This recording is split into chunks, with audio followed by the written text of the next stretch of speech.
Medical Education की Directorate ama lingna ba State Cabinet na lokhiba ware basina healthcare ga mari leina ba mahi masing tambada chawna kana ba piba ngamlagani haina Health Minister Dr. Sapam Ranjan na phongdokrai wafa masing asi lainga ki makha da chalaiba lamfel da laiba College of Nursing lingkhat ki ba chahi tarani thoi mapung farak pagi mapo komonda phongdokhibani College asida BSc Nursing ya han ba semester tamliba Mairoi Singh wasak loba yauna College asigi multi-purpose hall da pangthokhiba thoramadu da Minister Ranjan na nursing gi lamasida khongda duna Nursing care gi lausing leireba singna sinfam asi thadokuna atopa sinfam da changi haibagi wakhalon thadokpiu Hagsel gi lamda nursing na lauriba thodang singtha ningai oiba yamna maru oiba amadi chawthok chaningai oiba sinfam amani miyoiba amana pokpadagi hauraga aroiba ya hip talamdai fawbada nursing gi ajoba mateng changi Manipur asi nursing care ki lamda hena khumang sausin bana mapalamda leiba analayang sangsing na lamda masidagi nursing gi apamba thamlakli haiki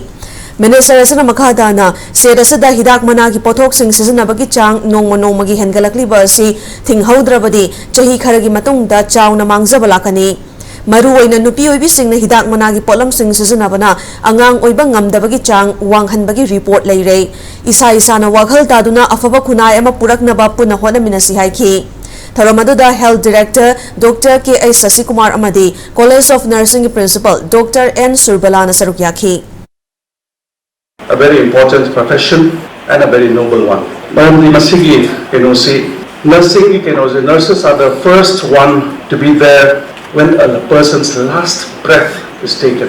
And they also are there when the first breath has been taken. The first breath and the last breath, a nurse is always there in the hospital. That shows the importance. Yes, it must be enjoyable to celebrate the presence of a birth, but it is also important to be able to give comfort to the near and dear ones at the time of the death.